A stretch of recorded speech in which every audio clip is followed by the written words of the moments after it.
tenemos en esta mañana la oportunidad de recordar, porque hay muchos tipos de mandamientos en la Biblia.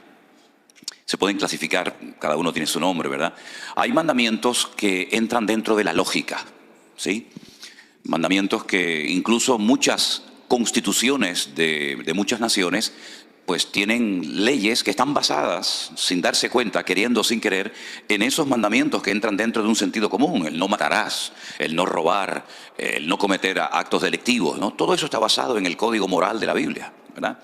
Y son mandamientos que cualquier persona, aunque no sea creyente, pues los respeta, los acata, porque son mandamientos, ya digo, que entran dentro de una lógica, de un raciocinio, ¿no?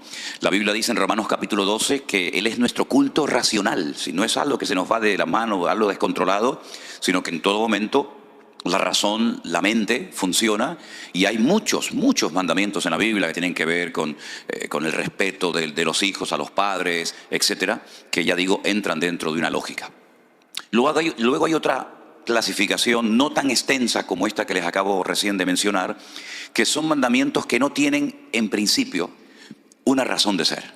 Uno dice, ¿y por qué Dios mandó esto? No hay una explicación lógica, no hay una explicación coherente. Hay algunos mandamientos, sobre todo en el Antiguo Testamento, que podríamos meterlos en esta clasificación, pero son mandamientos que Dios los mandó para probar la obediencia de su pueblo. Porque cuando obedecemos y estamos de acuerdo con lo que se nos ordena, es fácil obedecer. Pero cuando se nos manda, cuando se nos exhorta a cumplir con algo que no entendemos, ahí es donde entra realmente la obediencia y el sometimiento y el fiarnos del Señor, que el Señor sabe siempre lo que hace, ¿verdad? Por ejemplo, uno de esos mandamientos en el Antiguo Testamento consistía en no comer carne con productos lácteos. Por ejemplo, si usted va a Israel, usted no puede pedir nunca, después de tomar un filete de carne, un café con leche, porque está totalmente prohibido. Le cerrarían el bar inmediatamente, el restaurante, a una persona que sirviera después de comer carne, leche, ¿verdad? Está prohibido la mezcla de productos lácteos, tanto en el postre como el café, con la carne. Pero luego hay otros mandamientos que son muy bonitos, que son mandamientos que el Señor los dio para recordar. Y ahí entran las famosas fiestas. La fiesta de la Pascua, pues es una fiesta para recordar, según el contexto judío, la liberación de la esclavitud de Egipto. Y todos los años celebran la fiesta de la Pascua, y ahora hablaremos un poquito más de ella, porque de ahí arranca esta celebración, ¿verdad? Luego, 50 días más tarde, tienen una fiesta que se conoce con el nombre de Pentecostés, la fiesta de la semana, Shavuot, donde ellos recuerdan que 50 días después de haber salido de la esclavitud en Egipto, al pie del monte Sinaí, el pueblo de Israel recibió un regalo, la Torá, la ley.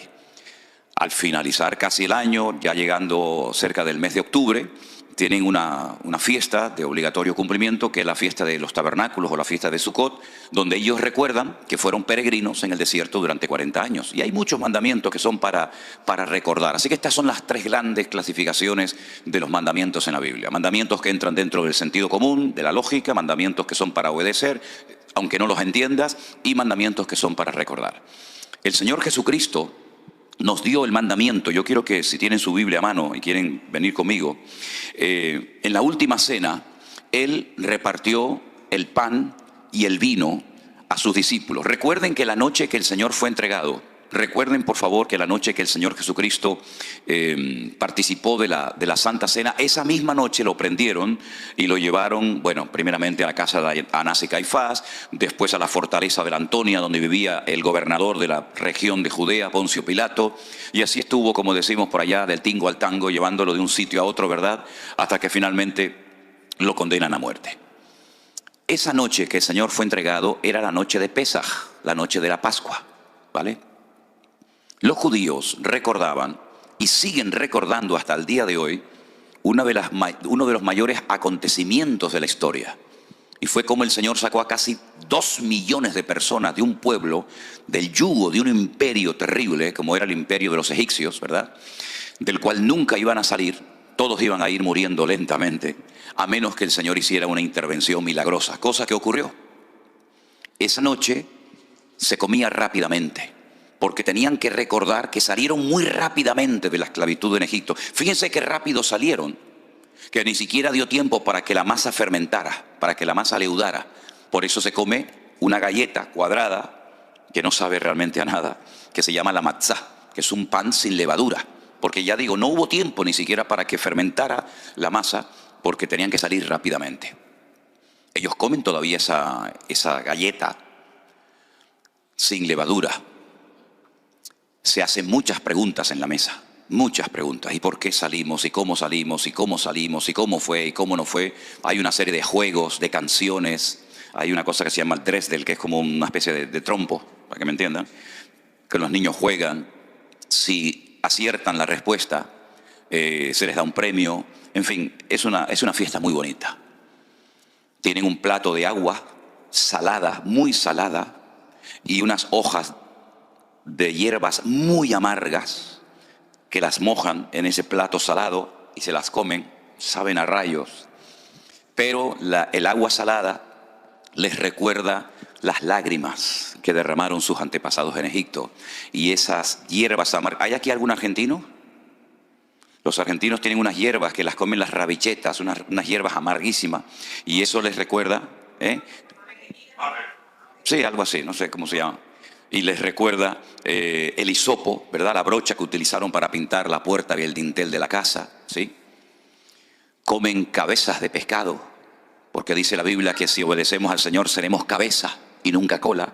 Todo es simbólico, todo es representativo. Tienen un postre que es como un ladrillo de color marrón, le echan mucha canela por encima, lo llaman el caroset, y lo comen para recordar los ladrillos que hicieron en Egipto para la construcción de los palacios y de los templos y las pirámides de los faraones. El plato fuerte de la noche, evidentemente, es el cordero, que lo tienen que partir de tal manera que ni un solo hueso sea quebrado. Y si es mucho para una sola familia, comparten con la familia de al lado. Y es que el Señor Jesucristo es el Cordero de Dios que quita el pecado del mundo, pero ni un solo hueso de Él fue quebrado. Todo es representativo de lo que pasó aquella noche.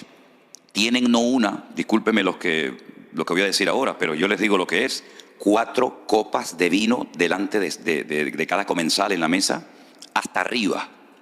Y yo pregunté, ¿y por qué las llenan casi hasta arriba, que rebosan? Dice, porque la bendición tiene que rebosar. Si ponemos poquito, la bendición es corta, ¿no? Bueno, yo les digo lo que ellos hacen. Cada uno coja la cuchara y come lo que quiera, ¿no? Y entonces cada copa recuerda una promesa que el Señor le dio a ellos. Yo seré vuestro Dios, yo os libertaré de las tareas pesadas de Egipto, etcétera, etcétera. El papá de la casa, el que ocupa la cabecera, por decirlo de alguna manera, coge el pan, lo parte y dice, mirando a la cara de los que están sentados a la mesa, este es el pan de aflicción que comieron nuestros antepasados en Egipto. Comamos de él. Y recuerdan la aflicción, la amargura de la esclavitud, porque la palabra Egipto en hebreo se pronuncia Mitzraim. Y en hebreo hay 2 M's, 2 letras M, una que es abierta por abajo y una que se llama la men sofit o la men final, que es la que se escribe al final de una palabra, que es un cuadrado, exactamente igual que un cuadrado. No hay ninguna abertura ni por los lados, ni por arriba, ni por abajo. Y eso es muy interesante, porque Egipto fue una puerta abierta para que ellos entraran, pero se convirtió en una jaula de oro. Ya no podían salir, solamente pudieron salir porque el Señor intervino y los compró y los redimió. Y por eso la palabra Pesaj, Pascua, significa saltar. Porque el ángel que el Señor envió a Egipto aquella noche, cuando iba por las casas y veía la sangre en la puerta, saltaba, pasaba, ¿verdad? Porque esa noche todos podían morir, los primogénitos, a menos que fueran un pueblo de obediencia, cubiertos por la sangre del Cordero en aquella época. ¿Qué les parece? No me digan a mí que no es bonito todo esto, ¿eh? Así que, mis queridos hermanos, esa noche el Señor Jesucristo, como buen judío que era, de la tribu de Judá, se levantó de la mesa y cogió el pan y no dijo lo que les acabo de comentar, sino dijo, esto es mi cuerpo que por vosotros es partido, haced esto en memoria de mí. Y se quedaron seguramente muy sorprendidos porque era la primera vez en la historia que se cambiaba la fórmula. Es que el Señor viene a romper estructuras. Lamentablemente hay gente que está tan estructurado y piensan que ya lo saben todo y encasillan a Dios en sus argumentos, ¿verdad? Y el Señor viene muchas veces a romper viejas estructuras y viejos moldes que tal vez funcionaron en su momento, pero que ya no van, porque el Señor dice que hace nuevas todas las cosas. Y cuando se levantó de la mesa, cogió la copa principal y no mencionó promesas del Antiguo Testamento para el pueblo de Israel, sino dijo, esta es mi sangre que por vosotros es derramado, ¿verdad? Así que es un momento muy importante para la iglesia para recordar nuestra liberación de nuestro Egipto espiritual, del pecado. Como el Señor nos liberó de las garras, no del faraón, sino del mismísimo Satanás, que ocupó, ¿verdad?, el corazón del hombre desde el jardín del Edén, cuando el hombre se desconecta de Dios, cuando el hombre obedece y cree más a los argumentos y a las ofertas de Satanás en vez de a la palabra de Dios. Cuando Dios le dijo, el día que coman de este árbol moriréis, y Satanás le dice, no moriréis. Dios os ha engañado. Dios sabe que el día que comáis de él seréis como él, le haréis la competencia y es cosa que él no quiere. Por lo tanto, ellos se fiaron más de la voz del enemigo que de la voz del Creador. Es un atentado tremendo contra la soberanía de Dios. Fijaros qué cosa tan interesante, lo digo entre paréntesis. Para que Eva cayera en pecado, tuvo que venir Satanás en persona. Satanás en persona solamente ha tentado a dos personas: al Señor Jesucristo y a la mujer. Pero para hacer caer al tontorrón de Adán, con Eva fue suficiente. Ahí queda eso. ¿Qué les parece? Tremendo, ¿eh? La Santa Cena nos hace recordar el amor de Dios derramado en la cruz por nosotros. Pero también nos hace recordar que nuestro Señor Jesucristo viene pronto. Porque dice, haced esto en memoria de mí hasta que yo venga. Luego el Señor volverá otra vez. Y cada día falta menos para que el Señor retorne a este mundo. Y esa es la bendita esperanza de la iglesia. Que nuestro Señor Jesucristo no se ha olvidado de nosotros. Y dice ya que en aquellos siglos algunos decían, ¿dónde está la promesa de su advenimiento? Porque no viene, no aparece. Y entonces Pedro les responde y le dice, el Señor no retarda su promesa según algunos lo tienen por tardanza, sino que es paciente para con todos, esperando que todos procedan al arrepentimiento. Ese es el único y principal motivo por el cual el Señor todavía no ha venido, porque está esperando que toda la humanidad proceda al arrepentimiento y no se condene por la eternidad, ¿se da cuenta? Pero también es un momento muy especial para la vida interna del creyente, para la vida interna de la iglesia. Quiero leer algunos versículos en 1 Corintios capítulo 11, donde Pablo descubre una realidad que estaba ocurriendo en la iglesia de Corinto y que estaba afectando a más de uno de los miembros.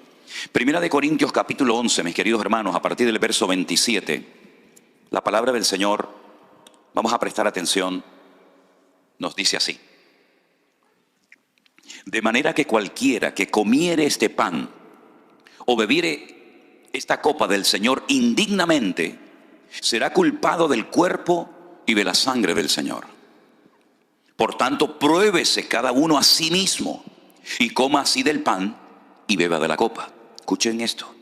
Porque el que come y bebe indignamente sin discernir el cuerpo del Señor, juicio come y bebe para sí. Por lo cual hay muchos enfermos y debilitados entre vosotros y muchos duermen. Enfermedad, debilidad y muerte, por participar indignamente sin discernir el cuerpo del Señor. Pero si nos examinásemos a nosotros mismos, no seríamos juzgados. Mas siendo juzgados, somos castigados por el Señor, para que no seamos condenados con el mundo. Así que, hermanos míos, cuando os reunís a comer, esperaos unos a otros. Si alguno tuviere hambre, coma en su casa, para que no os reunáis para juicio. Las demás cosas las pondré en orden cuando yo fuere. Es decir, había entrado ciertas enfermedades y debilidades, incluso algunos fallecimientos en la congregación, por haber tomado indignamente el cuerpo, o el pan y el vino en el nombre del Señor. Por lo tanto, es un momento para probarnos, para examinarnos a nosotros mismos. De nada sirve que digamos, yo estoy bien delante del Señor, si luego usted tiene problemas con el más próximo, con el más cercano. De nada sirve que su relación vertical con Dios, según usted, esté bien y ordenada y limpia, si después su relación horizontal con sus hermanos, con su marido, con su esposa, con sus hijos, con sus familiares, es un desastre. Esa no es la voluntad de Dios. La voluntad de Dios es que nuestra vida esté en orden dentro y fuera de la iglesia. Que nuestra vida esté bien alineada con el Señor y también, lógicamente, con nuestros hermanos. Es más, Juan es muy profundo en esto. Y él llega a decir que si alguno en la iglesia se atreve a decir que ama a Dios, al cual nunca nadie ha visto, y aborrece a su hermano, el tal es un homicida. Porque el amor a Dios empieza por el amor al hermano, por el amor al prójimo. No podemos desconectarnos de la realidad interpersonal entre nosotros y decir que, bueno, yo vivo en la estratosfera, mi relación muy íntima y personal y hermética con el Señor, pero luego no tengo relación con nadie, no hablo con nadie, me peleo con todo el mundo. Esa no es la voluntad de Dios. El amor a Dios empieza por lo más cercano a nosotros, ¿verdad?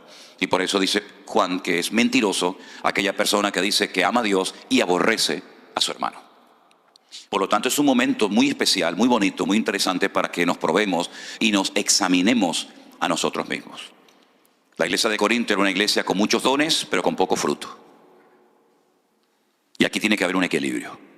Si usted dice que tiene muchos dones, pero luego no se manifiesta el fruto del Espíritu Santo en su vida, aquí hay un desorden. Y la palabra shalom, que es la palabra paz, viene de shalem, que es equilibrio. Tiene que haber un balance, tiene que haber un equilibrio, ¿verdad?, entre el don, el fruto y el don, y ambos se complementan. Dice que el apóstol Pablo le decía a los hermanos de Corinto: nada os falta en ningún don. Wow, tremendo, ¿eh? Nada os falta en ninguno de los dones. Y él menciona 9. Nada os falta en ningún don, pero sois carnales, sois niños en Cristo, os di a beber leche y no vianda, porque aún no sois capaces todavía, pues habiendo celos y contenciones entre vosotros, no sois carnales y habláis como los hombres. Entonces parece como una incoherencia, ¿no? Una iglesia con tantos dones y sin embargo con tan poco fruto. Y eso es algo que se nos vuelve en nuestra contra, porque al mundo no se le gana por los dones, al mundo se le gana por la manifestación del fruto del Espíritu en nuestra vida.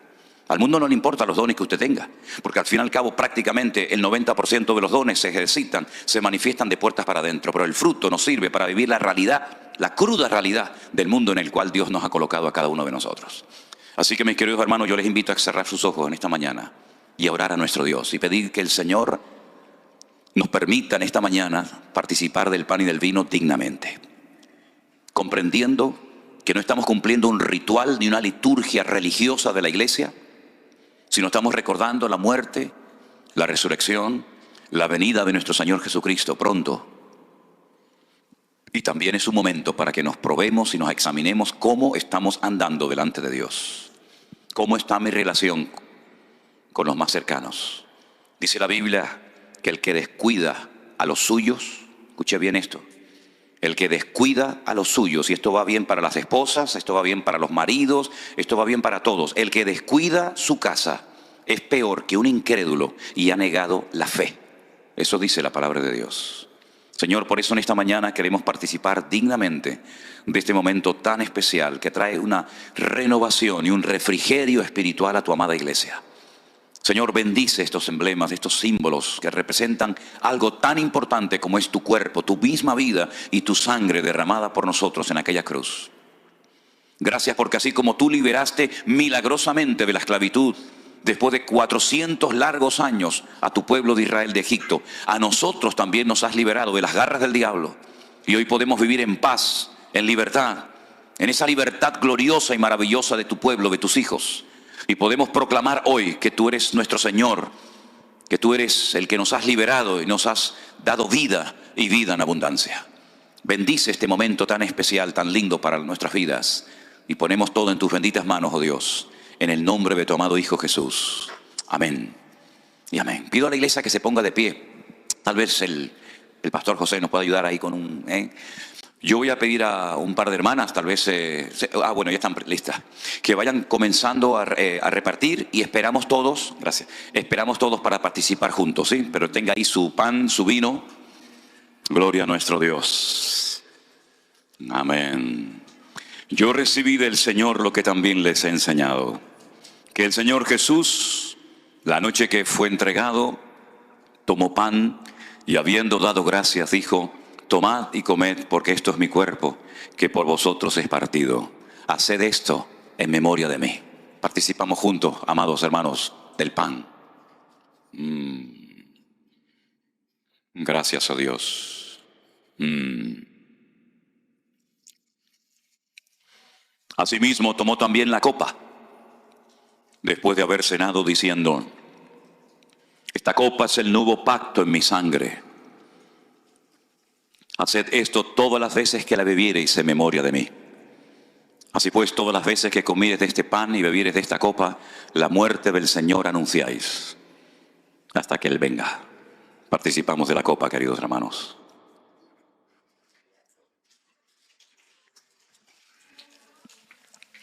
Gracias, amado Dios. Minutos más tarde, el Maestro, nuestro Señor y Salvador Jesús, se fue al huerto de Getsemaní. y de rodillas postrado ante el Padre le dijo: Padre, pasa de mí esta copa, mas no se haga mi voluntad sino la tuya. Y esa copa representaba para él muerte, humillación, desprecio. Pero él fue a la cruz porque sabía que era la única manera de que el hombre pudiera volver a conectarse con su Padre, con el Creador del universo. Fue tan terrible lo que pasó en el jardín del Edén, fue tan doloroso, que el Padre tiene que mandar a su Hijo unigénito al mundo para que ocupe nuestro lugar en la cruz, para que todo aquel que crea en Él no se pierda, mas tenga vida eterna. Fíjense las consecuencias del pecado. Fuimos nosotros, sí, nosotros, tú y yo, los culpables de que Él tuviera que morir de aquella manera tan terrible. Pero gracias a Él, aquello no quedó simplemente en una manifestación tremenda del amor de Dios, sino que al tercer día se produjo el acontecimiento más glorioso en toda la historia de la humanidad. ¿Saben cuál fue? La resurrección del león de la tribu de Judá. Mataron al cordero, pero el león... ¿Pueden dar un aplauso al Señor en esta mañana? ¡Aleluya! ¡Amén! ¡Amén! Gracias, Señor. Fuerte ese aplauso a nuestro Dios. ¡Aleluya! Te alabamos. Te adoramos, Señor. Bendito seas. Bendito sea tu nombre, Señor. Amén. Amén. Pueden tomar asiento, mis hermanos. ¿Cuántas medidas se tomaron para que no saliera de la tumba? Nunca se habían tomado tantas medidas para que un muerto no saliera afuera. 16 soldados romanos armados hasta los dientes para cuidar a un muerto. Un precinto romano que no se podía quebrantar, y si se hacía era bajo pena de muerte. Una piedra de más de 4.000 kilos en la puerta para tapar la tumba para que no saliera. Para un muerto. Yo creo que en el fondo sus enemigos tenían temor de que volviera a la tumba, de que volviera de la tumba a la vida. Y saben una cosa, y quiero que lo tengan esto bien claro. Cuando María Magdalena fue al sepulcro bien temprano en la mañana, dice que la piedra estaba removida, pero la piedra no se movió para que él pudiera salir. No, la piedra se movió para que ella pudiera entrar. Es diferente. Claro, es que si no se mueve la piedra, ¿por dónde sale? No hay problema en eso. Él traspasaba las paredes. Pero dice la Biblia que cuando esta mujer salió corriendo a la casa donde estaban sus discípulos orando o temblando o llorando, les dijo: está vivo, lo he visto. Y salieron corriendo. Salió corriendo Pedro y Juan. Juan llegó pero no entró. Pero fíjese ahora lo que voy a decir. Dice que Pedro entró, vio y creyó. Fíjese los verbos. Entró, vio y creyó. Entiendo los dos primeros, pero el tercero, entró, está claro. Vio, vale. ¿Pero qué fue lo que vio para creer? Dice que vio los lienzos puestos allí. ¿Saben lo que yo hacía cuando me iba de casa para que mi padre pensaba que estaba en la cama durmiendo? Cogía 2 almohadas, las metía así debajo, como la película de Alcatraz. ¿Vio la película de Alcatraz? Entonces pasaba así y miraba el bulto y dice: bueno, el niño está durmiendo. El niño estaba en la Patagonia, ¿no? Los lienzos no explotaron, ¡pum!, y ahí salió el Señor, sino que estaban exactamente igual de bien colocados como si el Señor estuviera dentro. Solamente lo que le pone en la cabeza lo dobló, lo puso a un costado, pero el resto estaba como si estuviera él dentro. Y por eso cuando él entra y él ve aquello totalmente cerrado, él vio y él creyó, porque es imposible que pudiera salir si no hubiera traspasado aquella sábana para la honra y la gloria del Padre. Y no solamente vio eso, sino que cuando entró al sepulcro vio el resto de lo que le amortajaba bien dobladito, puesto en un lado. Y todo lugar donde hay orden, allí está el Señor. Pero donde hay desorden, Dios no está. Pablo dice: esto lo enseño en todas las iglesias. Nuestro Dios es un Dios de orden y no un Dios de confusión, como en todas las iglesias de la época enseñamos. Nuestro Dios siempre nos muestra que es un Dios de orden en todo, en la economía, en la familia, en la iglesia. Cuando se manifiestan los dones del Espíritu Santo, en todo lo que hacemos en la vida, tenemos que manifestar, tenemos que exteriorizar la esencia de nuestro Dios, que es nada más y nada menos que el orden. Dios puso orden desde el Génesis 1:1 hasta el amén de Apocalipsis. Todo es orden, orden, orden en los sacrificios, orden en los animales, orden en la familia, orden en el tabernáculo, orden en el templo, orden en la iglesia, orden hasta en la gran tribulación puso orden. Y dice, ahora viene esto, después viene el otro, ahora son los sellos, ahora son las trompetas, ahora son las copas, ahora es el anticristo, ahora el falso profeta. Y hay un orden hasta en el peor tiempo de la historia, ¿verdad? En el caos, en medio de ese caos hay un orden, porque Él es el que controla la historia. Y por eso nuestras vidas tienen que reflejar orden desde los pies hasta la cabeza. ¿Cuántos dicen amén? Gloria a Dios. Y Él estableció que en un momento puntual de la vida los padres iban al templo a presentar a sus hijos al Señor. Y hoy hay algunos padres que quieren presentar, son 3 niños los que van a presentar, a Christopher, a Alejandra y a Juliana. ¿Y los papás de ellos están aquí? ¿Sí? ¿Pueden pasar un segundito los papás con sus hijos, por favor? Gloria al Señor, qué bueno. ¿Quién es Christopher? Este es Christopher. No. No, pase, si hubiera. Por favor. Alejandra, Alexandra y Juliana, ya viene. Ok, gloria a Dios, qué bueno. Ahí viene Alexandra, o Juliana, perdón. Qué bueno. La responsabilidad de criar a los hijos no es del gobierno, no es del Estado. La responsabilidad de enseñar la palabra de Dios e instruir a los niños desde temprana edad no es de la iglesia, la escuela dominical, ni del colegio, ni de la universidad. La responsabilidad recae sobre los hombros de los padres. Así que, si usted verdaderamente quiere poner en práctica lo que dice la palabra de Dios, tendrá que preguntarse, ¿qué le voy yo a transmitir espiritualmente a mis hijos? Porque el mejor regalo que le podemos dar a los hijos, aparte de ropa y estudios y todo eso, es la instrucción bíblica.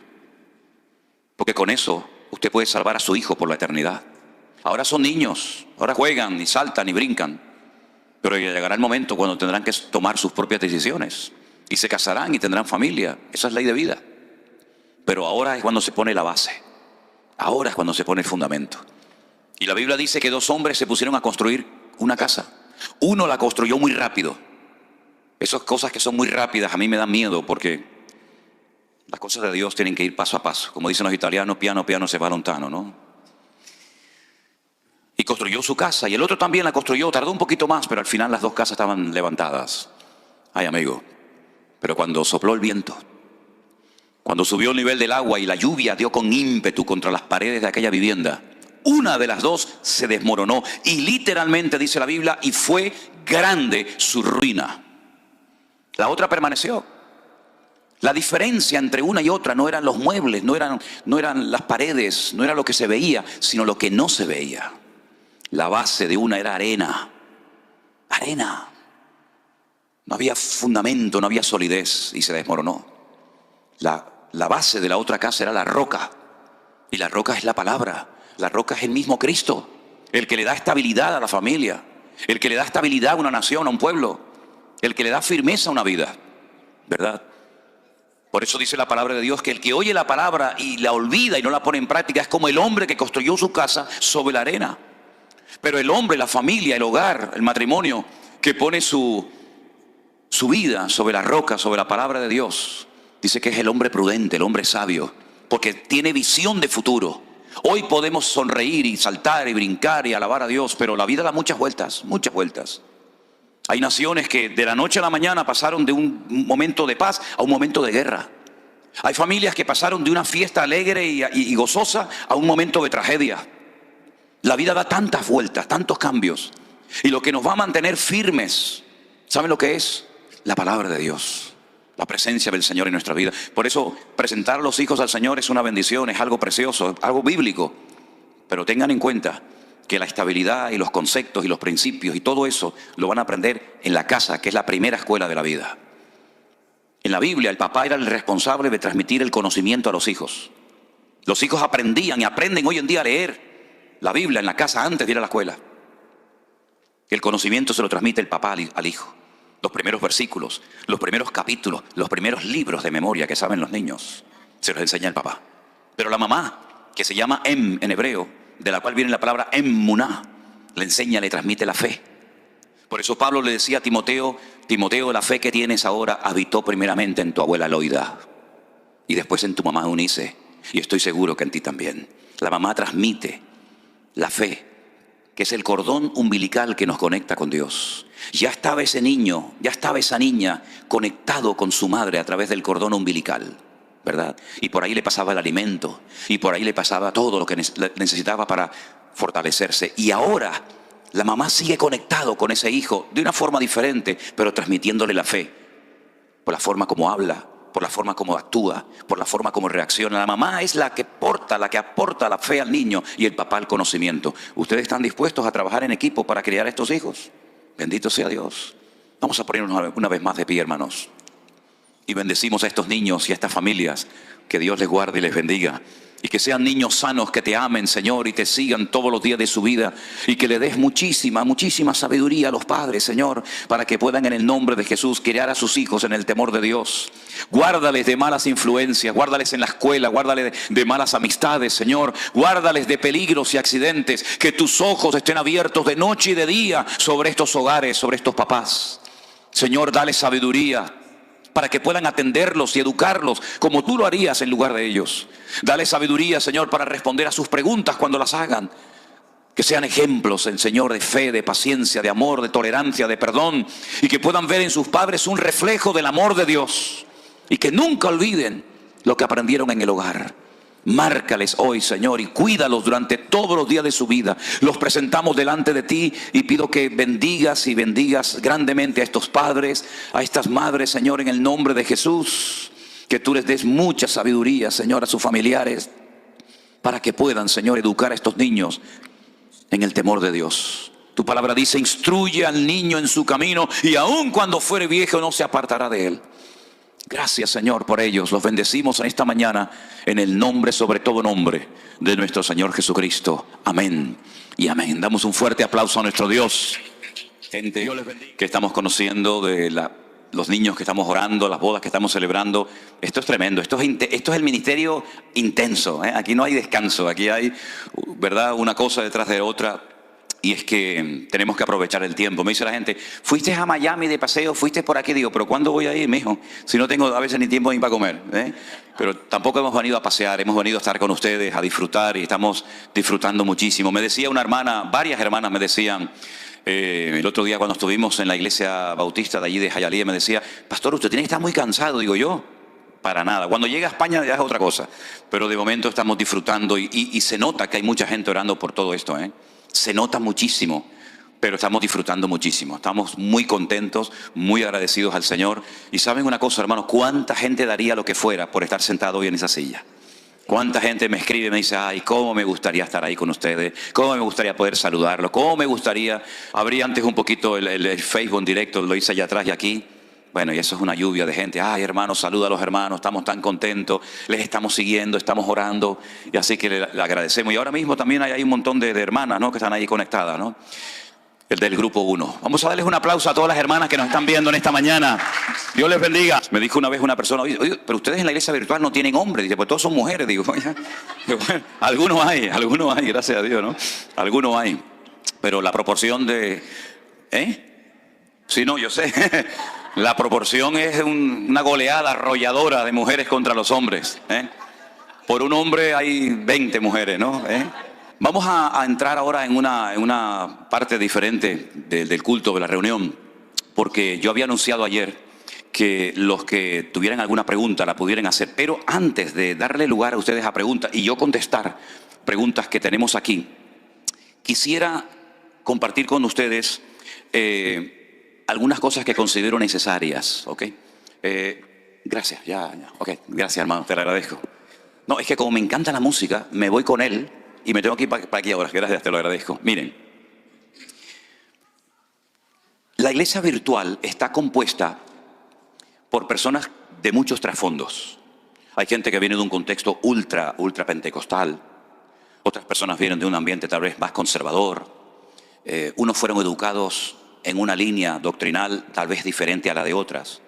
Y ya el Señor me venía preparando hace años Cuando yo me casé con Elena, que ella procede de otra denominación diferente a la que yo pertenecía en aquel momento.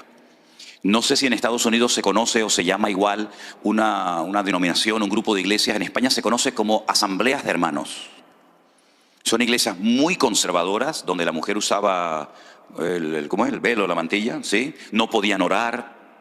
La mayoría de lo que se cantaban eran himnos, con muy buena base doctrinal, pero iglesias muy conservadoras. Yo me convertí en una iglesia de las Asambleas de Dios, donde lo más importante era hablar en lengua. El que no hablaba en lengua era un pobre desgraciado. Si no tenía opción a nada. De hecho, ni pastor podía ser, ni predicar, ni nada, porque era la meta, y cuando llegabas a la meta ya no había más. Cuando comenzamos a realizar viajes a Israel hace, pues me parece que ya vamos por 16 o 17 años, cuando nos encontrábamos en el aeropuerto, fuera en Madrid, en Barcelona o en Tel Aviv, resulta que nos encontrábamos con hermanos de una línea y con hermanos de otra línea, y cuando llegaba la hora de la comida y salíamos de paseo y eso, se notaba alrededor de la mesa a veces como un ambiente que lo podías cortar así con una tijera, ¿no? Porque uno decía, no, hay que hacer esto, y el otro decía, no, hermano, eso no se puede hacer. Y lidiar con todas esas personas, hablamos ya de cientos y cientos de personas que hemos llevado a Israel, pues no es fácil. Pero yo creo que ha sido toda una escuela y una preparación para poder trabajar en la iglesia virtual. Y a veces lo que yo noto, tanto en la iglesia virtual como fuera de ella, lo que yo noto es que a veces hay términos, hay palabras que para un hermano significan una cosa y para otro hermano significan todo lo contrario, completamente diferente. Y ahí es donde se producen los encontronazos, las chispas, ¿no? Hace muchos años cayó en mis manos un libro que lo escribió el doctor Billy Graham. Él ya está en la presencia del Señor, como bien saben ustedes. Manual del Obrero Cristiano, creo que se llamaba algo así. Ellos hacían muchas campañas evangelísticas y pedían muchos voluntarios para asesorar y aconsejar a la gente. Y resulta que en ese libro, creo que al final de las páginas, decía, por ejemplo, bautismo. ¿Qué significa para un cristiano evangélico la palabra bautismo? Y ponía más o menos lo que era. Pero ¿qué significa para un católico el bautismo? ¿De qué estamos hablando? La misma palabra, pero el concepto del católico del bautismo es diferente al de un cristiano evangélico. Y así sucesivamente con muchas palabras. Yo noto que en el mundo evangélico hay frases, hay expresiones, hay palabras que cuando la persona las usa, se está refiriendo a algo completamente diferente a lo que entiende el otro hermano. Entonces lo que yo intento, y espero algún día poder conseguirlo, es que hablemos con términos bíblicos y que no tengamos que recurrir a un léxico que no tiene nada que ver con la Biblia, que se ha metido en el mundo evangélico, pero que no tiene ninguna razón de ser. Por ejemplo, donde yo me convertí en las Asambleas de Dios hace muchos años, el presidente de la obra se le llamaba el superintendente. Claro, cuando te decían viene el superintendente, mirábamos al cielo, pensábamos que iba a venir volando, ¿no? Como una especie de Superman, y al final, y después era el mini intendente, era una cosita así, ¿no? Pero unos términos, ¿verdad? Y se han metido términos dentro de las iglesias que parecen como muy espirituales, pero que no son realmente términos que tienen un fundamento bíblico. Entonces, a mí me gustaría en esta mañana primeramente aclarar una serie de cosas. Probablemente, no estoy pidiendo disculpas, porque lo que voy a hablar es Biblia, y cuando se predica la Biblia no hay que pedir disculpas a nadie. Pero sí quiero decir de antemano que lo más probable es que más de uno de ustedes en esta mañana diga, uy, me está hablando a mí. Yo hablo al conjunto, no hablo particularmente a una persona. Y voy a empezar por la palabra ministerio. Si tuviéramos una batería haríamos el redoble. Ministerio. ¿Qué es tener un ministerio? Porque hay gente que dice, yo tengo un ministerio. Yo me fui de la iglesia porque no me dejaban desarrollar mi ministerio. Entonces, la Biblia habla de ministerios. Existen hoy en día personas con ministerio. ¿Para qué son los ministerios? ¿Quién los da? ¿Cómo sé que tengo un ministerio? ¿Cómo funcionan? ¿Cómo se manifiestan? ¿Cómo sé que Dios me ha llamado o tengo ese ministerio? Vamos a la Biblia, ¿os parece? Efesios capítulo 4, por favor. En Efesios capítulo 4, carta que el apóstol Pablo escribe desde la cárcel, dice la palabra del Señor así. Si me permiten un segundito mientras van buscando en Efesios 4.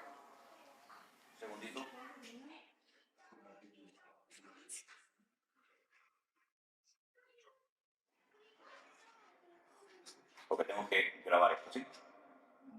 Entonces lo puedo poner, por ejemplo, por ahí.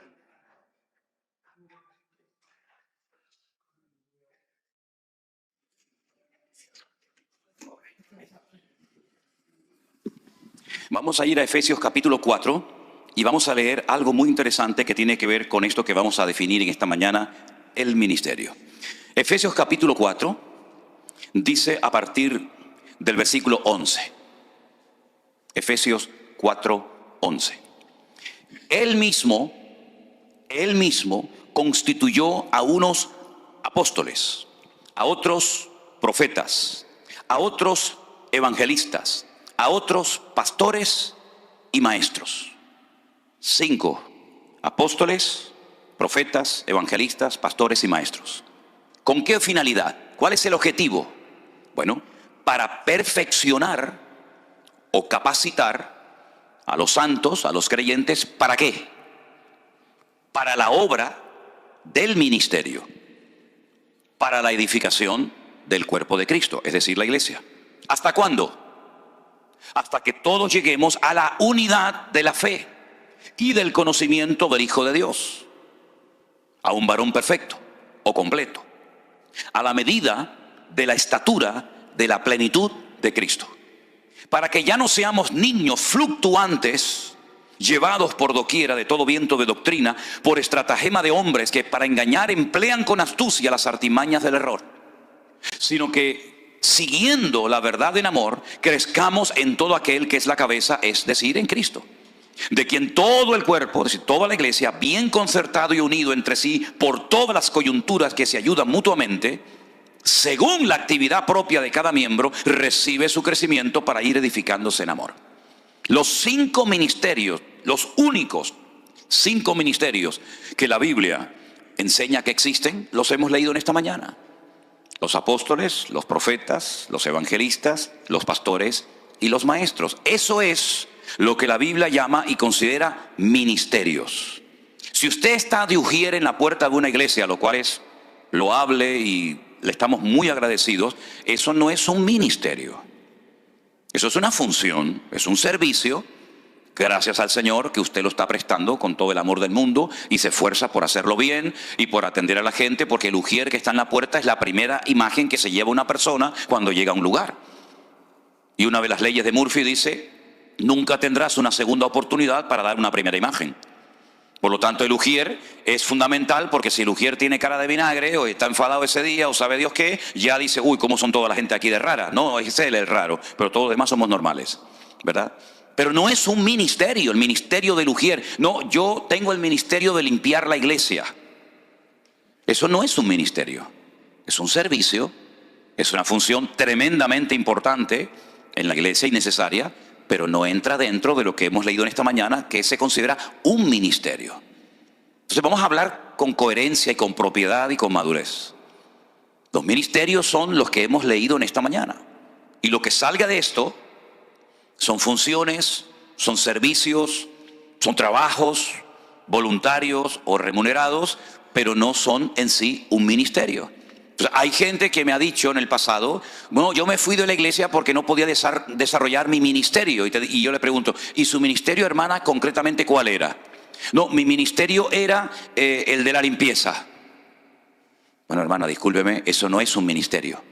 Eso, repito, es una función muy importante, pero usted no puede utilizar la palabra ministerio para eso, sino que la palabra ministerio encaja en otro terreno y no precisamente en ese de la limpieza o de cualquier otra cuestión. Estos son los ministerios. Ahora, si usted me dice a mí: yo tengo el ministerio de pastor, y eso es un ministerio, ¿verdad? Pero una persona que enseña esporádicamente, imagínense que yo le digo a cualquiera de ustedes: hermano, usted podría el próximo día compartir unos 10 minutitos, una enseñanza, un devocional, un pensamiento, ¿ok? Y usted lo hace esporádicamente. Usted no puede decir que tiene el ministerio de la enseñanza, porque ¿quién es el que reconoce el ministerio? El cuerpo de Cristo, la iglesia, a través del pastor, ¿verdad? Generalmente, le digo, en la mayoría de los casos, cuando alguien tiene algo de parte del Señor, los que primero se dan cuenta son los hermanos que le rodean. Usted no tendrá que ir por la vida diciendo: pastor, yo enseño, pastor, yo canto, pastor, yo sé hacer esto. No te preocupes, que si el Señor te ha dado algo, los primeros que se van a dar cuenta son tus hermanos en Cristo y por supuesto el pastor. Ahora, también hay que decir, y seamos honestos, que hay pastores que no quieren que nadie se levante porque tienen temor a que le quiten el puesto. Pero en nuestro caso, créanme que es todo lo contrario. Yo no tengo ningún temor de que nadie me quite el puesto, porque el puesto no me lo dieron ustedes, el puesto me lo dio el Señor. Y lo que Dios da, nadie te lo quita. Al contrario, estamos orando para que Dios cada día levante más hombres y mujeres preparados y cualificados para poder servir con efectividad en el reino de Dios. Pero ¿queda bien claro lo que es y lo que no es un ministerio? ¿Sí? Ok. Hablemos de los dones. Después tienen opción para hacerme todas las preguntas que quieran, no se preocupe. Hablemos de los dones. Me dice, pastor, a mí me gustaría que a mi niño me lo pusieran alabanza porque él tiene el don de tocar la guitarra. Vamos a 1 Corintios capítulo 12, que en esta mañana hemos estado en 1 Corintios, ¿verdad? 1 Corintios capítulo 12, el título es Dones Espirituales. Vamos a leer los dones. 1 Corintios 12, a partir del versículo, vamos a leer a partir del versículo 4, si queréis. Ahora bien, hay diversidad de dones, pero el Espíritu es el mismo. Y hay diversidad de ministerios, pero el Señor es el mismo. Ya hemos leído los ministerios. Y hay diversidad de operaciones, pero Dios, que hace todas las cosas en todos, es el mismo. Y ahora sumen los dones que ahí se mencionan. A cada uno les dada la manifestación del Espíritu para provecho. A este les dada por el Espíritu palabra de sabiduría, número 1. A otro, palabra de ciencia. ¿Cuántos van? 2. Según el mismo Espíritu. A otro, fe. Ya van 3. Por el mismo Espíritu. A otro, dones de sanidades por el mismo Espíritu. 4. Versículo 10. A otro, el hacer milagros. Versículo 5. A otro, profecía. 6. A otro, discernimiento de espíritus. 7. A otro, diversos géneros de lenguas. 8. Y a otro, interpretación de lenguas. ¿Cuántos son en total? 9 dones. 9. Pero todas estas cosas las hace uno. Y el mismo Espíritu, repartiendo a cada uno en particular como Él quiere. Porque así como el cuerpo es uno y tiene muchos miembros, pero no todos los miembros del cuerpo, siendo muchos, son un solo cuerpo, así también Cristo. 9 dones que, si profundizáramos más en cada uno de ellos, los podríamos clasificar en 3 grupos. Yo todo esto me lo sé de memoria. Yo no sé si ustedes van a ser capaces de retener todo esto, pero si no, esto queda grabado, no se preocupen. Hay dones de expresión, hay dones de revelación, ¿verdad? Y hay dones como de conocimiento. Los dones de expresión, la misma palabra los dice, si usted no habla, el don no fluye. El don de hablar en otras lenguas, si no se puede expresar, cuando el don de lengua es para que la gente en la iglesia lo oiga, y a continuación entra en operación el siguiente don, que sería el de interpretación de dichas lenguas, ¿verdad? Son dones que para fluir, para manifestarse, usted tiene que hablar. Hay otros dones que son literalmente dones de revelación, el don de ciencia. El don de ciencia se manifestó en Pedro en la iglesia primitiva en una ocasión cuando un matrimonio habían vendido una propiedad, se llamaban Ananías y Zafira. Ellos habían sustraído una parte del dinero, pero le querían hacer creer a Pedro y a la iglesia que lo estaban dando todo. No era obligación darlo todo. No era un mandamiento bíblico que el que tuviera un terreno, una finca, un campo lo vendiera y lo diera a la obra. No era obligación. La gente lo hacía libre y voluntariamente. Usted podía vender un terreno y decir, bueno, voy a apartar una parte para mí. Y voy a apartar una parte para la obra del Señor. Pero ellos lo que hicieron era, sustrajeron, ambos se pusieron de acuerdo, una parte, y le querían, repito, hacer creer a la iglesia y a Pedro que eran gente muy generosa y que lo estaban dando todo. Cuando llegan a la iglesia, ¿verdad? Cuando llega el hombre, Ananías, y le dice, Pedro, aquí traigo todo el dinero que me han dado por el terreno, por la herencia que he recibido. Y Pedro le dice, ¿esto es todo lo que te dieron? Y él dice, sí, todo lo estamos dando. Al momento cayó muerto. Muerto. Y lo cogen los jóvenes, se lo llevan y lo entierran. Como a las 2 o 3 horas más tarde llega la mujer, Zafira, y le vuelve a preguntar Pedro, ¿están dando todo a la obra? Te estoy dando la oportunidad de ser sincera. No, mire hermanos, yo estoy dando una parte que Dios ha puesto en mi corazón y el resto nos quedamos nosotros. Muy bien, no hay ningún problema. Tu marido acaba de ser enterrado hace un rato y a ti te va a pasar lo mismo. Y la sacaron. Yo una vez dije, si cayeran muertos hoy en día todos los hipócritas en las iglesias, tendríamos funerales todos los días. Tendríamos montañas de muertos allá afuera. Porque en la iglesia no se puede vivir de las apariencias. Con la apariencia podemos engañar y manipular las cosas a las personas, pero no podemos engañar a Dios, porque Dios sabe en el fondo lo que eres y lo que no eres, lo que tienes y lo que no tienes. ¿Se da cuenta? Ese es el don de ciencia. ¿Cómo sabía Pedro que estaban engañando? Porque Dios se lo reveló. Ese es el don de ciencia. Cuando le dijo el profeta Eliseo a Giesi, ¿de dónde vienes? Yo no he ido a ninguna parte. Sí. Tú se has ido detrás de Naamán, ahora el que el Señor ha sanado de lepra. Quiero decirte que por tu avaricia, porque yo no te mandé y tú le dijiste a él que yo te mandaba para que nos diera algo, y tú cogiste lo que él te dio, lo escondiste creyendo que nadie te veía, y quiero que sepas que tú y toda tu descendencia para siempre seréis leprosos. Y la lepra de Naamán se te pegará a ti y a tu descendencia. Son cosas tremendas que ocurren en la Biblia, ¿verdad? Y eso es don de ciencia. Todos los dones se ven en operación en la vida del Señor Jesucristo. Absolutamente todos los dones.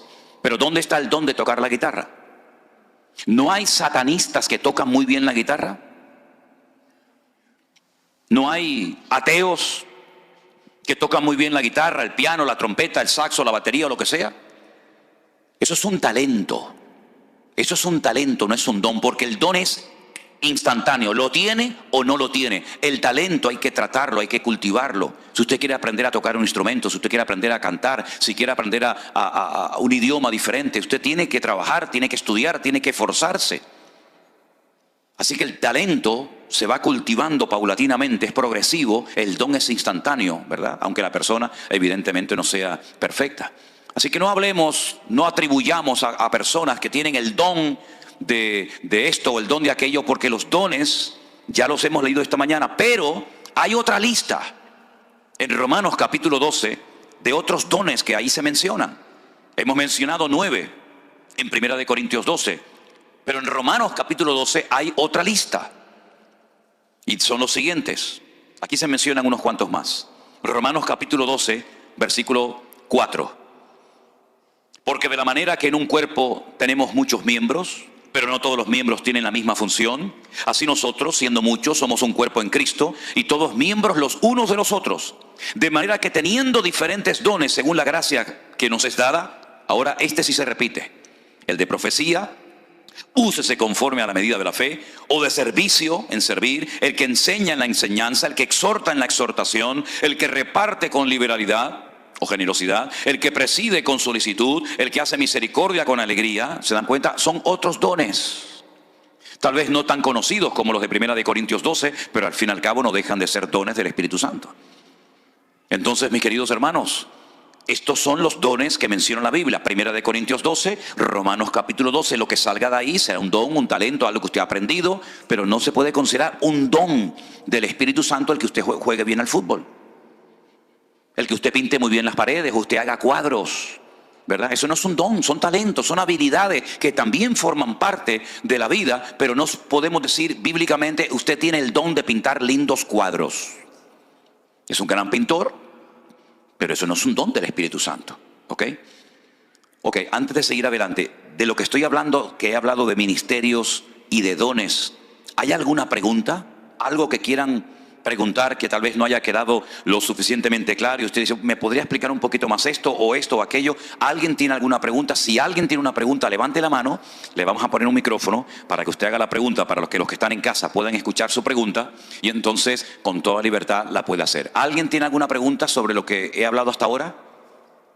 Hermana, escuchamos su pregunta. Ponle el micro.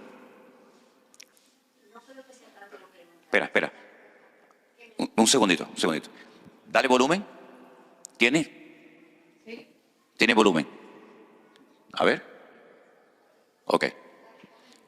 Adelante. Es como una duda que yo tengo, algo que yo veo. Mira, en predicación, Sube el volumen, hermano, del micrófono.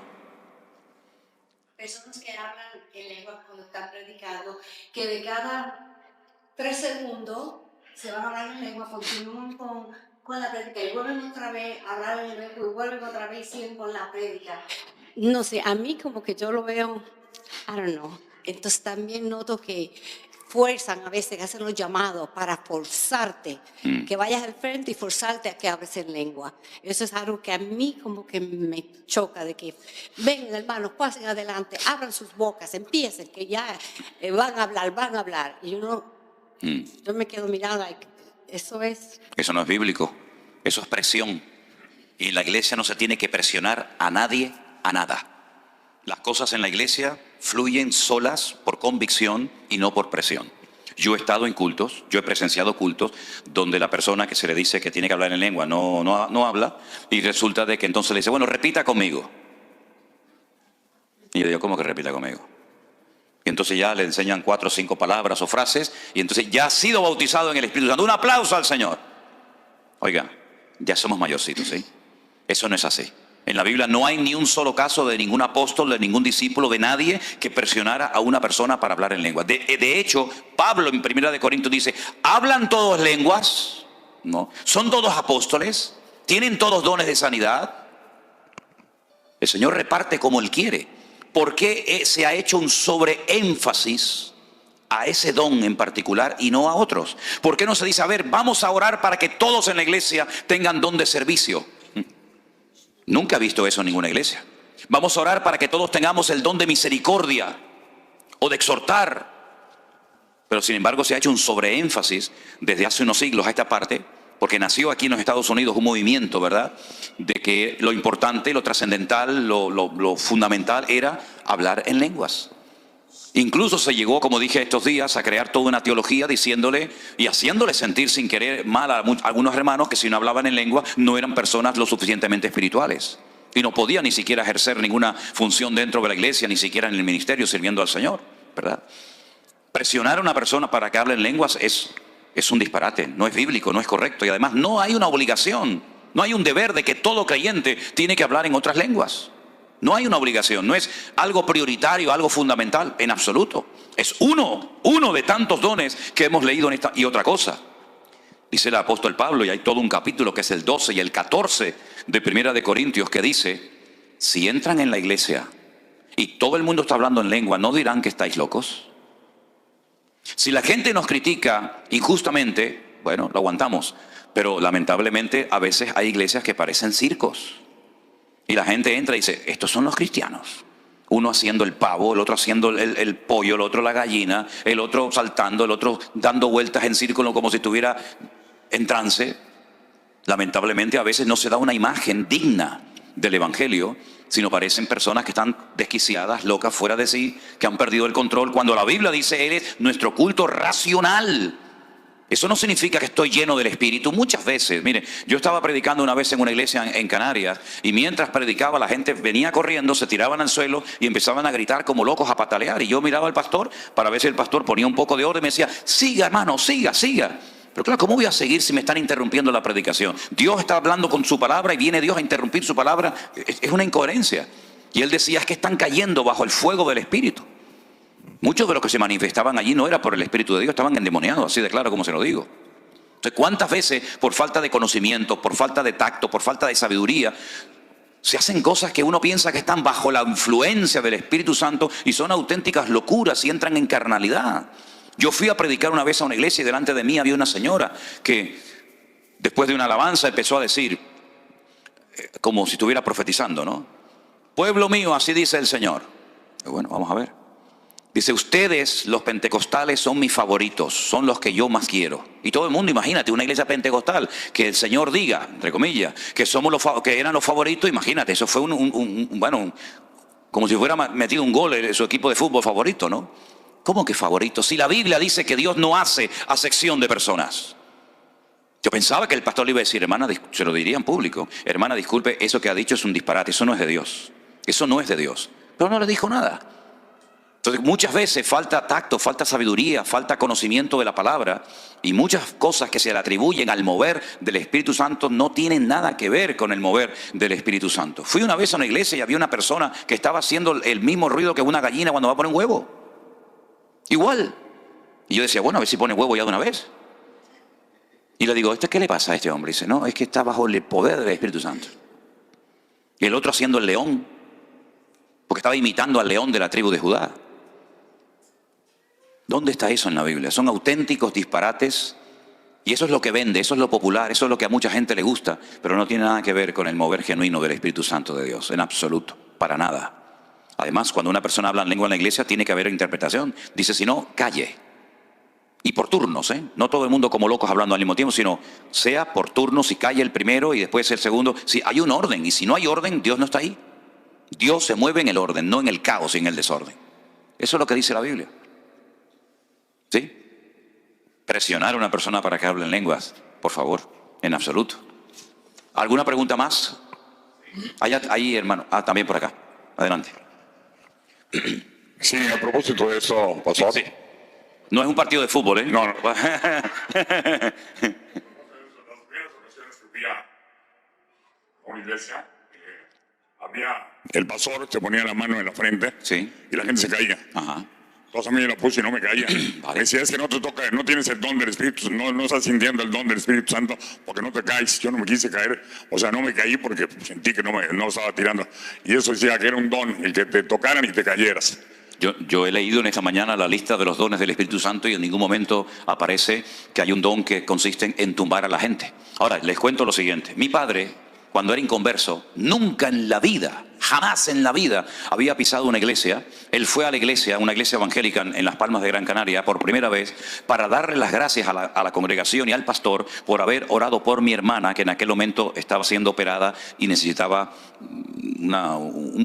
casi un milagro de parte del Señor. Entonces, como mi hermana fue operada, todo salió bien, él fue a la iglesia con un vecino para darle las gracias al Señor, no al Señor, sino al pastor y a la iglesia por haber orado por su hija. Punto, ya no vengo más. Cuando mi padre llegó a la iglesia, el culto estaba empezado.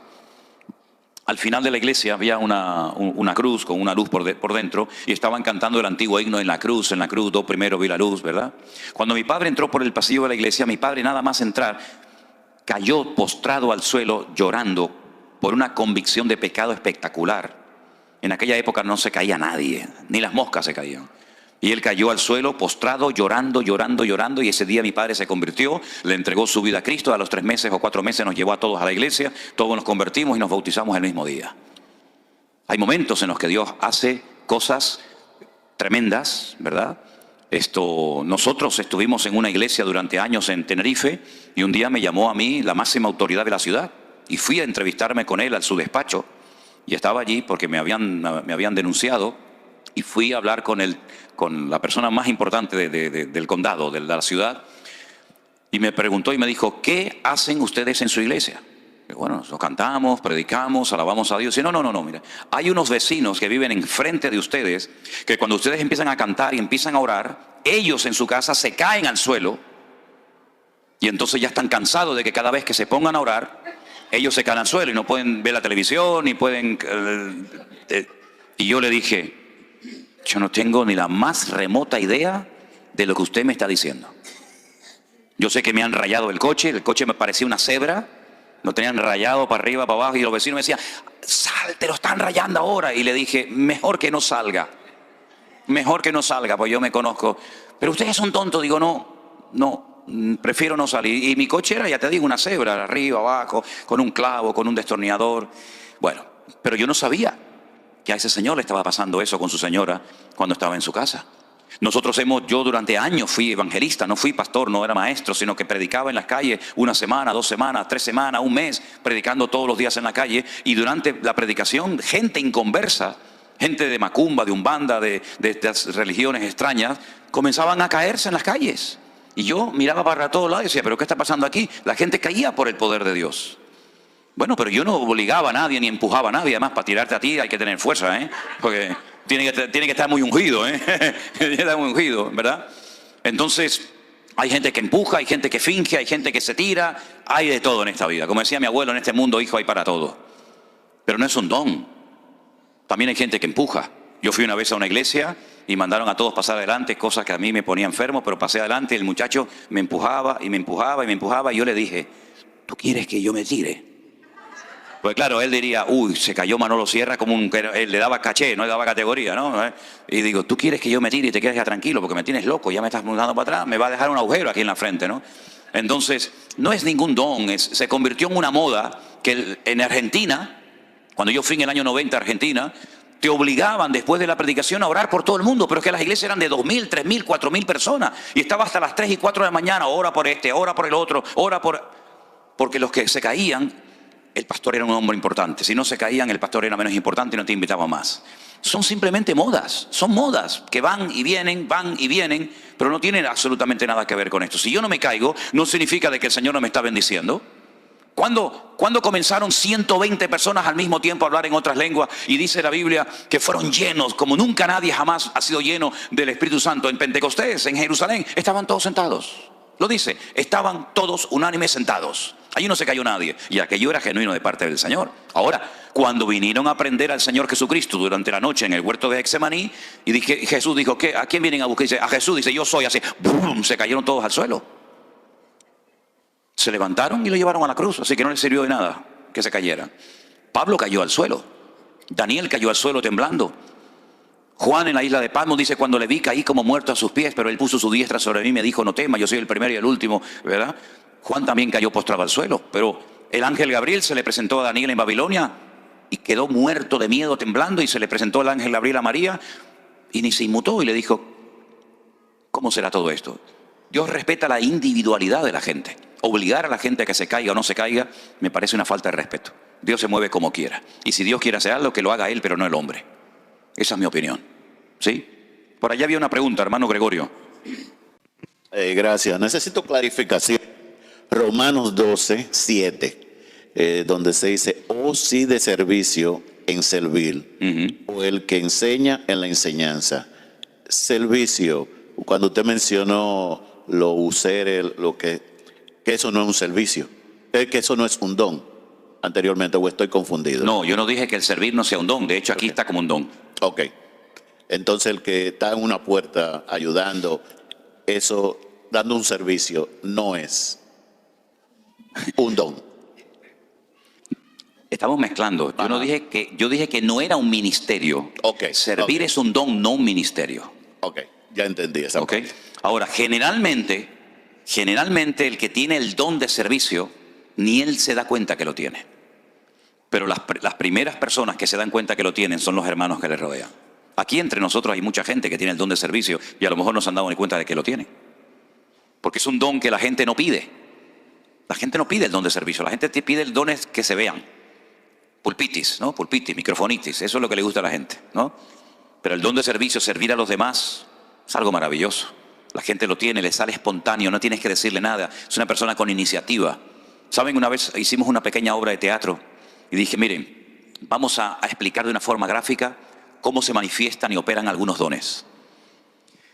Encima de la mesa teníamos una torta, pero habíamos puesto una cáscara de plátano en el suelo. Entonces llega la persona y dice, cuidado con esa cáscara de plátano, que el que la pise se va a caer. Cuidado, tengan cuidado que hay una cáscara de plátano que el que la pise se va a caer y se puede romper un brazo o se puede hacer daño. Viene una persona, la pisa, se cae al suelo.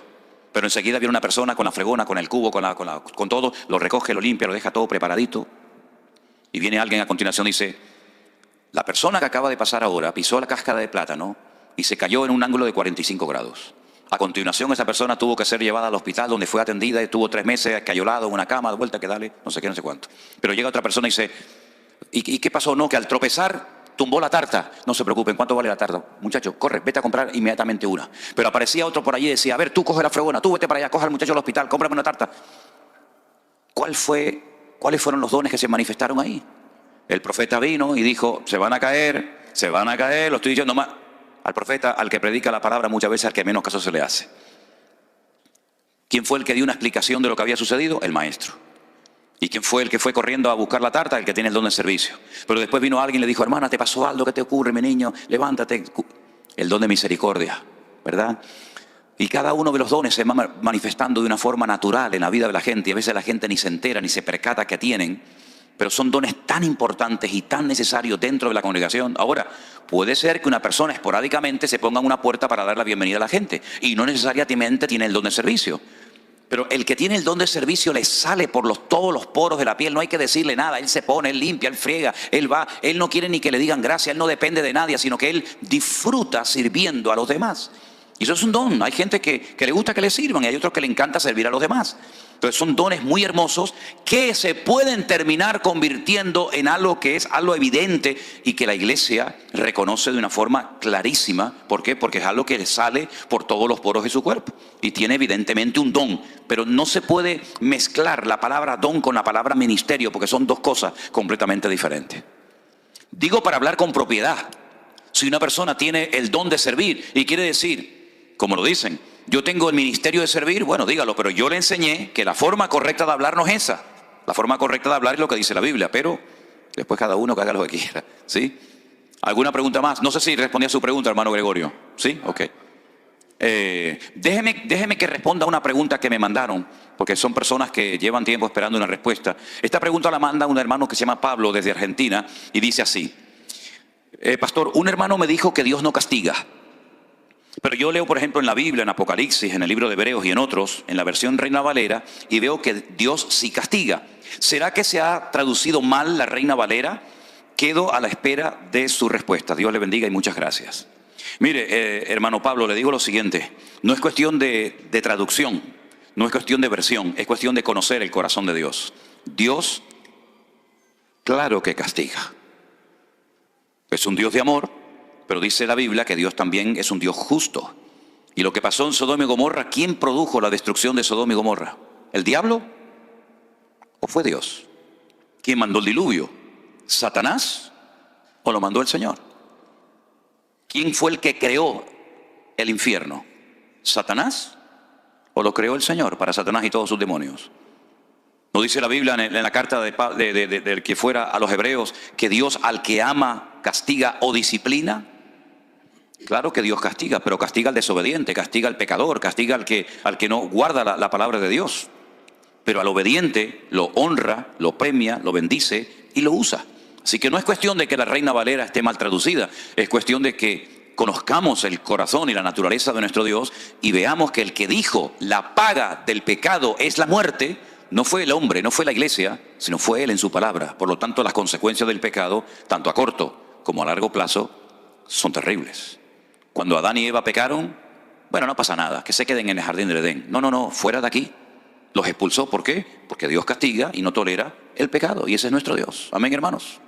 ¿Hay alguna pregunta más que quieran hacer en esta mañana los que están aquí? ¿Usted otra vez, hermana? Venga, no. Aquí estamos para aprender, no se preocupen. Adelante. ¿Qué tiempo de la creación de Adán y Eva a que fueron expulsados del paraíso? ¿Se sabe? Miren, según la Biblia, y esto es interesante que lo sepan ustedes, de Adán a Cristo hay 4.000 años. Y de Cristo a nosotros, 2.000 y pico. Es decir, la historia bíblica van por 6.000 años. ¿Quiere decir que el mundo tiene 6.000 años? No. El mundo no tiene 6.000 años y ahora les voy a poner un ejemplo. Miren, nadie sabe exactamente cuánto tardó Dios en expulsar a Adán y Eva del jardín del Edén cuando pecaron. Probablemente fue el mismo día. No creo que hubieran pasado 300 años hasta que Dios dijo, los voy a expulsar. Yo creo que fue algo instantáneo, en mi opinión. Pero por otra parte tampoco sabemos cuánto tiempo estuvo Adán y Eva en el jardín del Edén. ¿Cuánto tiempo estuvieron? ¿Una semana? ¿15 días? ¿Un mes? ¿Un año? Entonces, hermanos, si usted dice que la historia bíblica son 6.000 años, desde Adán a Cristo 4.000 y de Cristo a nosotros 2.000, ¿y qué ocurre cuando, por ejemplo, descubren un hueso y dicen, no, este hueso tiene 25.000 millones de años? Cuando descubren un mamut o un dinosaurio, dicen, no, bueno, mire, vamos a hacer una cosa. ¿Cómo se llama aquí? ¿Un globo? Eso que se infla, ¿no? Que es el globo. Vale. Si cogiéramos un globo totalmente desinflado, y cogiéramos un rotulador y le pintáramos así unos ojitos, una nariz y una boca, y midiéramos la distancia entre el puntito A y el puntito B, entre el ojo derecho y el ojo izquierdo, nos daría a lo mejor 1 centímetro. ¿Sí o no? Ok. Si inflamos el globo, y ya el globo no es así, sino el globo es enorme, ¿cuánta distancia hay entre el punto A y el punto B, entre el ojo derecho y el ojo izquierdo? A lo mejor, póngale 25 o 30 centímetros. ¿Cuál es la medida correcta? Las dos son correctas, pero uno está vacío y el otro se estiró por el contenido del aire, del oxígeno que se le metió dentro. ¿Ok? La Biblia cuenta la historia desde este punto hasta aquel. Pero la Biblia no cuenta la historia desde este punto hasta aquí. El universo se mueve a una velocidad constante. Por lo tanto, por el tiempo que transcurre y por la velocidad constante que tiene, se puede saber más o menos la antigüedad del universo. El universo se mueve a una velocidad constante, ¿ok? Entonces, ¿qué es lo que ocurre? Cuando dicen el famoso Big Bang, la famosa explosión del cual salió todo, del cual salió la vida, el hombre está viendo el universo estirado. Y por eso dice, claro, entre este punto y este hay 25.000 millones. Pero Dios en Génesis capítulo 1 te cuenta la historia del globo desinflado, recién creado. Es como si tú pones aquí un prisma y le entra la luz y te pones al otro lado y dices, bueno, por aquí me salen 7 colores, pero por aquí solamente me llega uno, que es el blanco. ¿Quién está contando la verdad? Depende de dónde estés. Si yo estoy a este lado del prisma, veo que le entra un rayo blanco, la luz del sol. Pero si estoy al otro costado, veo que la luz se ha dividido en 7 colores diferentes. Los dos están contando la verdad, depende del lado en el que te encuentres. Entonces la ciencia no contradice a la Biblia, ni la Biblia contradice a la ciencia. Simplemente que la ciencia mira el globo inflado, el universo estirado por la velocidad constante, y Dios cuenta todo con el globo desinflado, y por eso la cronología de la Biblia es completamente diferente. Por otra parte, no nos olvidemos que hay muchas formas de contabilizar el tiempo. Por ejemplo, ustedes aquí tienen millas, nosotros no usamos las millas, usamos los kilómetros. Ustedes tienen yardas, nosotros tenemos otras medidas. El sistema métrico decimal ustedes no lo usan, usan otro sistema, tanto de peso como de medidas, etcétera. Pero también el tiempo se puede medir de diferentes maneras. ¿Cuántos calendarios existen? Muchísimos, muchísimos. Está el calendario gregoriano, está el calendario judío, está el calendario chino, está el calendario árabe. Entonces depende del calendario que usemos, estamos en una época o estamos en otra, ¿verdad? El calendario gregoriano, que es el nuestro, ¿quién lo inventó? Un cura, un papa, Gregorio. Y hay un fallo de 4 o 5 años, porque los que inventaron los números que usamos hoy en día nosotros son los árabes. Antes de los árabes se utilizaban los números romanos. Entonces el cero no existía en el número romano, ¿verdad? Y él inventó un calendario, pero ya existía otro calendario. Nuestro calendario gira, el sol queda quieto y es la Tierra la que gira alrededor del sol en los dos movimientos, traslación y rotación. Pero sin embargo, el calendario bíblico no gira en torno al sol, sino en torno al ciclo lunar. Y por eso el calendario bíblico tiene 360 días y el calendario solar o el nuestro actual es 365 días. Por eso, para unir ambos calendarios, a veces han puesto lo que se llaman meses preñados. En vez de un año con 12 meses, cada cierto tiempo añaden un 13º para que sea un calendario de 13 meses, para poder unir uno con otro. Cuando usted estudia escatología bíblica, usted no puede sacar los cálculos según nuestro calendario porque no le salen. Porque el calendario bíblico es mucho más corto. Nosotros decimos, por ejemplo, en nuestra cultura, ahora estamos hoy que es viernes. Hoy es viernes. ¿Cuándo va a ser sábado? ¿Cuándo es el sábado?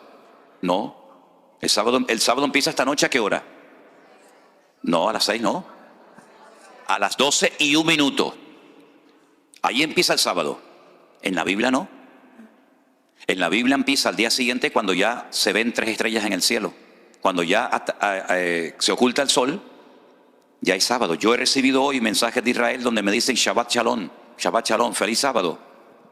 ¿Por qué? Porque dentro de un ratito en Israel será sábado con la caída del sol.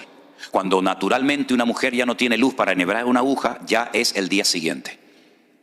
Entonces, son formas diferentes de contabilizar el tiempo.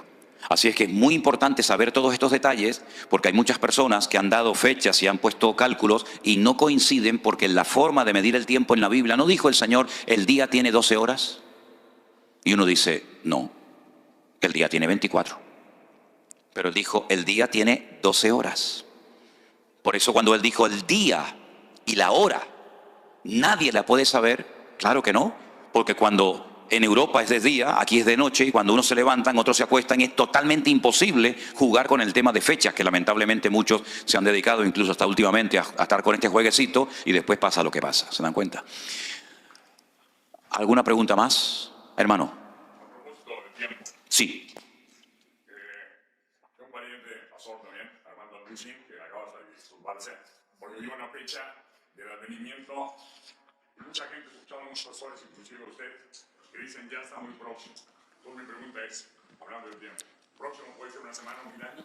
Próximo es próximo y dar una fecha es dar una fecha. Son dos cosas completamente diferentes. Hoy falta un día menos para la venida de Cristo que ayer. Hoy falta un día menos. Yo estoy más cerca de la venida de Cristo que el apóstol Pablo. Ellos vivían con la expectativa de ver el retorno inminente de Cristo, pero evidentemente no fue en su época. Ok, ¿qué es lo que ocurre? Recuerden que el Salmo 90 dice que para el Señor un día son 1000 años y 1000 años es un día. Esto es muy importante porque cuando ustedes hay una letra, la primera letra del alfabeto hebreo, que no es una letra, es un comodín, es una letra que es lo que tú quieres. Pues será, pues seré, es lo que tú quieras.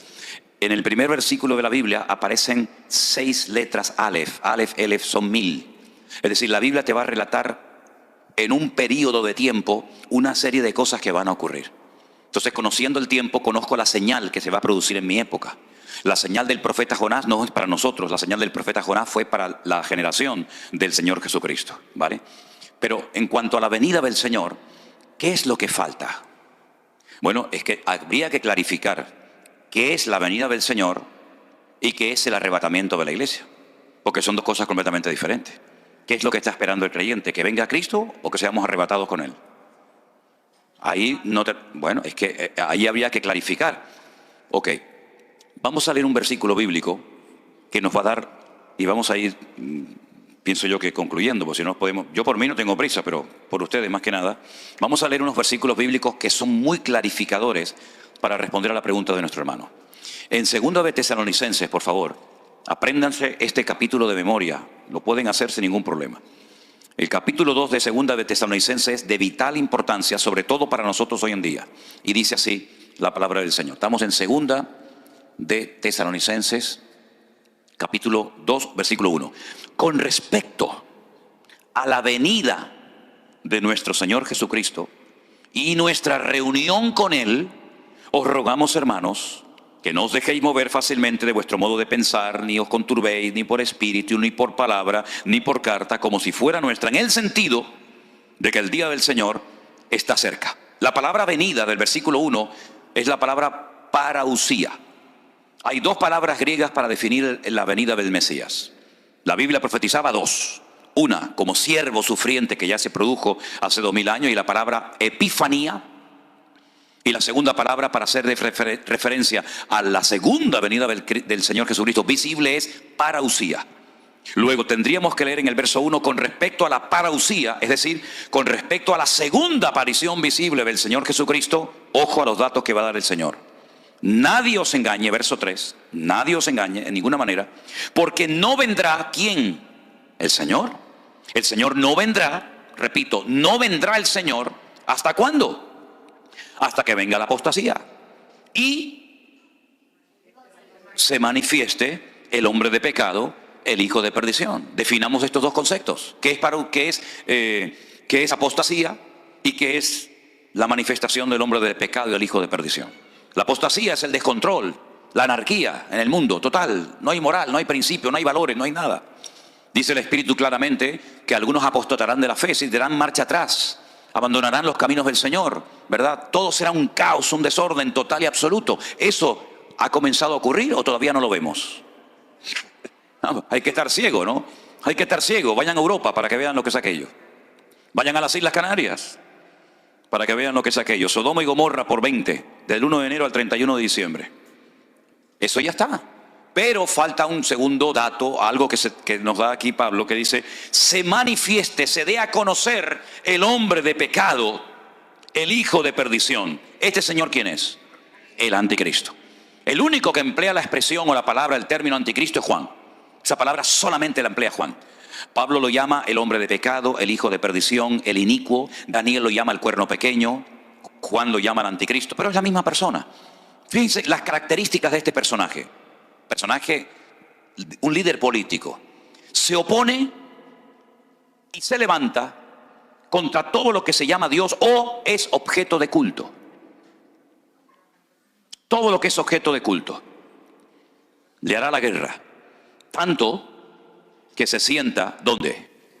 En el templo de Dios, como Dios, haciéndose pasar por Dios. Uno dice, bueno, pero somos el templo del Espíritu Santo. Sí, pero no mezclemos las cosas. El templo de Dios en aquella época era el templo de Jerusalén. Ahora, usted dirá, pero hermano, ¿pero cómo se va a sentar el anticristo en el templo de Dios si los romanos en el año 70 después de Cristo destruyeron el templo y no hay templo? Es sentido común, es aplicar el sentido común. ¿Cuál es el sueño del pueblo de Israel? ¿Por qué oran todos los días? ¿Por qué se visten de negro? ¿Por qué están de luto? Porque su anhelo es tener su templo. Los cristianos podemos tener iglesias por todo el mundo. Los musulmanes tienen sus mezquitas por todo el mundo. Pero los judíos no tienen templos por todo el mundo, porque solamente pueden tener uno. Solamente uno. Y solamente en la ciudad de Jerusalén, en lo alto del monte Moriah. No pueden tener más templos. Sinagogas las que quiera, pero templo uno solo. Entonces, si usted va a Israel, usted va a visitar el Museo del Templo. Y en el Museo del Templo ya tienen todo listo, todo preparado, las trompetas, los instrumentos, el aceite, la menorá, el candelabro, absolutamente todo lo tienen preparado, hasta las piedras, numeradas, cortadas, enterradas en el Mar Muerto. Ahí están preparados, todo está listo. Solamente falta lo que llaman ellos la paradumá, que es una vaca de color rojo, de la piel, todos los pelos rojos, que es la que dice en el libro de Números, en el Antiguo Testamento, que tienen que ponerla sobre el altar, quemarla y con las cenizas purificar el templo. Y esa vaca aún no ha aparecido. Pero el templo va a ser reconstruido. Cada vez que un judío se casa, meten dentro de un trapo una copa y el novio la aplasta con el pie para recordar la destrucción del templo de Jerusalén. Cuando usted como judío construye una casa y arregla toda la pared, la encala y la pinta y la pone bonita, hay una parte que usted la deja vieja sin arreglar. ¿Para qué? Para que cuando la vea sepa que el templo de Jerusalén está destruido. Todo gira en torno al templo. Están de negro los rabinos porque están de luto. Porque van al muro por la mañana, por la tarde, por la noche. Porque se mueven así, porque lloran, porque gimen, porque oran y claman por la reconstrucción del templo de Jerusalén. Pero ellos no saben, muy pocos saben, que ese tercer templo, el primero lo levantó Salomón, el segundo fue, ¿verdad?, cuando vinieron del cautiverio. No saben que ese tercer templo va a volver a ser profanado.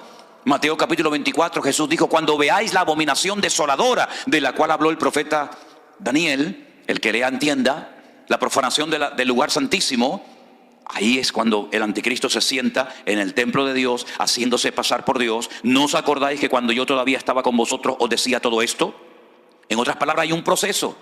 Por eso yo muchas veces cuando voy a muchos sitios, todavía no lo he dicho desde que vine a Estados Unidos esta vez, pero lo voy a decir ahora, hoy no va a venir el Señor Jesucristo. Y algunos dicen, ay, lo que acaba de decir el pastor. Bueno, si al final del día nos fuimos con el Señor, estamos allá, les pediré perdón a todos ustedes. Pero si al final del día nos seguimos viendo aquí, entonces yo no me equivoqué. Porque yo sé que hoy no va a venir el Señor Jesús a buscar a su iglesia.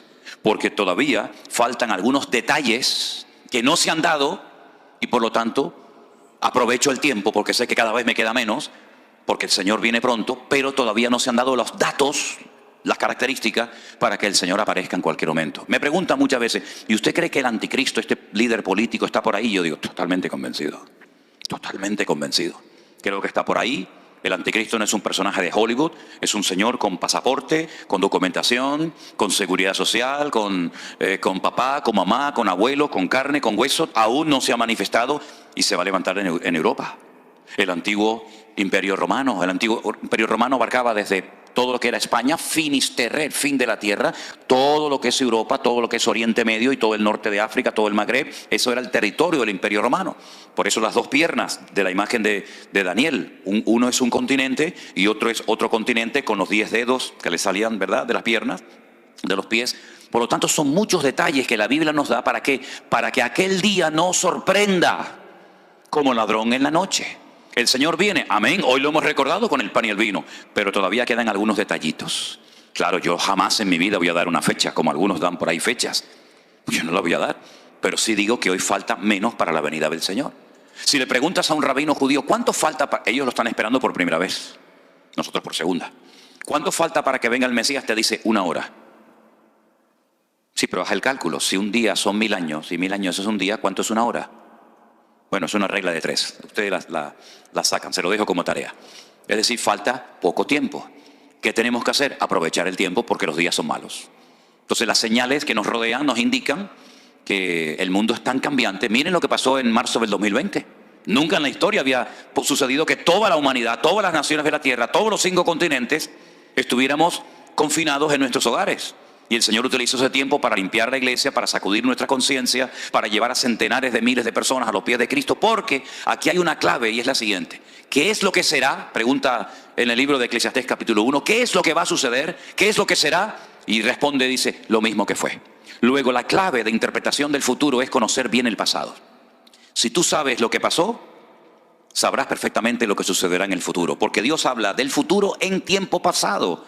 Está invertido el orden. Por eso cuando tú lees la Biblia, te das cuenta que Él te habla en futuro, pero el tiempo del verbo está en pasado. Y cuando te habla en pasado, te está hablando al mismo tiempo en futuro. Bueno, son cosas que yo sé que puede resultar un tanto complicado, pero es muy interesante este tema. Y por eso me da mucha lástima, mucha pena cuando hay gente que dice, es que yo no entiendo el Apocalipsis. De ahí surgió el primer libro de escatología, para que la gente disfrute leyendo el Apocalipsis y no le dé miedo. Y no digan, ay, yo no leo esto porque no lo entiendo. Un caballo que cambia de color y uno que le crea un cuerno por aquí y otro le sale un cuerno por allá. Todo eso tiene una explicación y una razón de ser. Hermanos queridos, se nos ha ido el tiempo volando. ¿Qué hora es? Se nos ha ido el tiempo. Créanme, yo podría estar hasta mañana por la noche hablando de esto, porque me fascina todo esto. Y la gente tiene preguntas y preguntas, pero vamos a ponernos de pie en esta mañana, darle gracias al Señor. Porque mire, aunque es imposible dar todo en una sola clase, en un solo culto, lo que está bien claro es lo siguiente. Dios nos ha bendecido tanto y nos está abriendo tanto el entendimiento para que estemos preparados, para que no estemos preocupados, que si tengo esto. Miren, hermano, a mí me da igual cómo me llamen o cómo me traten. Yo sé a lo que Dios me ha llamado y a lo que Dios no me ha llamado. Yo no voy a decir, no, yo tengo el ministerio de esto, yo tengo el ministerio de lo otro. Mire, ustedes sabrán lo que yo tengo y lo que no tengo. Porque al fin y al cabo, lo que Dios nos ha dado, ¿para qué es? ¿Para ponerlo como las medallas de los militares en el pecho y decir, fíjate todas las medallas que tengo? ¿O es para servir al Señor? Si Dios te ha dado algo, es para que sirvas a los demás. Y al que mucho se le da, mucho también se le va a pedir. Por lo tanto, qué tremenda responsabilidad tenemos nosotros hoy en día. Porque Dios nos ha dado tanto, tanto, y lo que queda todavía. Amén, hermanos. Toma la mano del hermano que está a tu lado, si puede ser, y bendícelo. Y dale gracias al Señor por la vida de tu hermano. Y nuestro hermano Adán nos despide con una palabra de oración.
Is your sweater still left on the old chair?